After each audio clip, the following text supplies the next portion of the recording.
Drahí Slováci, už dlhých pár mesiacov som konfrontovaný s tým, že Ministerstvo životného prostredia údajne nekoná v prípade baterkárne v Šuranoch. Nuž, všetci, ktorí toto do dnešného dňa tvrdili, tak len dokazujú svoju nekompetentnosť a neznalosť, pretože dnes je oficiálne ten deň, kedy baterkáreň v Šuranoch podala informáciu o dopadoch na životné prostredie tejto investície. To znamená, do dnešného dňa Ministerstvo životného prostredia sa nemalo k čomu vyjadrovať. A všetci tí, ktorí sa k tej investície do dnešného dňa vyjadrovali, tak sa vyjadrovali k niečomu, čo ani oni nemohli mať naštudované, pretože žiaden dokument neexistoval. To, čo doposiaľ sa posudzovalo na okresných úradoch životného prostredia, bol priemyselný park. Okresné úrady životného prostredia, som prekvapený, že politici, ktorí chodili klamať do Šurian ľudí, ani to nevedia, nespadajú napriek svojmu názvu pod životné prostredie, ale pod ministerstvo vnútra. A preto, tak ako som slúbil, keď som ešte minulý rok prijal predstaviteľov petičného výboru, že v momente, kedy príde nejaký oficiálny dokument od investora na ministerstvo životného prostredia, dám o tom verejnosti vedieť. Takže dnes je ten deň. Musím povedať, že na moje počudovanie ten dokument je dosť chabý. Chýbajú tu rozptýlové štúdie, chýbajú tu dopady na podzemné vody a tak ďalej. Preto očakávame od investora, že to riadne všetko doplní. A na druhej strane zase tí, ktorí hovoria, že Taraba má nejakú investíciu zastaviť, tak vám chcem len povedať, že minister nemá žiadne právomoci niečo zastaviť alebo nie. Minister má len právo garantovať zákonný proces posudzovania vplyvov na životné prostredie. Máte investície, ktoré majú väčší dopad a sú investície, ktoré majú menší dopad na životné prostredie. A práve v tom procese sa má presne stanoviť, ktorá investícia má aký dopad. Keď poľnohospodári sejú na poliach a následne používajú hnojivá, aj to má negatívny dopad. Keď niekto postaví logistický sklad, aj to má negatívny dopad, ale menší, ako napríklad keď niekto postaví rafinériu.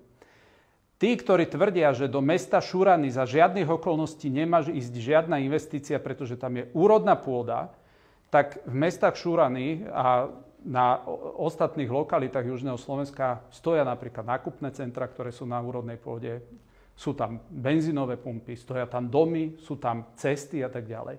To, že tomu tak je preto, lebo slovenský zákon neumožňuje niekomu zakázať výstavbu len preto, že je niekde úrodná pôda.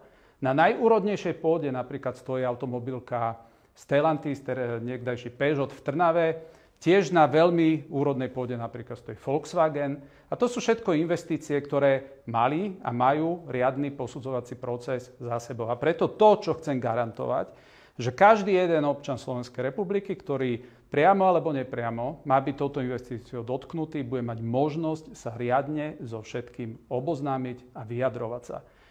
Verím, že táto investícia bude posudzovaná nie v zrýchlenom konaní, pretože zákon síce pozná, čo je to strategická investícia, ale tam spadajú iba investície štátu a toto je investícia súkromnej spoločnosti. A preto si myslím, že integrované povoľovanie, ktoré túto investíciu čaká, je absolútnou garanciou pre každého občana, aby si mohol byť istý, že štát bude konať nezávisle, nezaujato, transparentne. Myslím, že som jediný minister, ktorý dokonca nehlasoval ani za strategickú investíciu toho priemyselného parku v Šuranoch, práve preto, aby som si zachoval svoju nezávislosť. A to, čo je pre mňa dôležitý odkaz všetkým politikom, nekrmte ľudí strachom. Robíte to v Kysuckom Novom Meste, kde doteraz bolo 20 kontrol, kde sme preverili každý jeden podnet, ktorý tam zaznel, a pokiaľ mám informácie, napríklad bolo pozastavené teraz aj posudzovanie nejakej modernizácie tej existujúcej malej spalovne, ktorá tam je.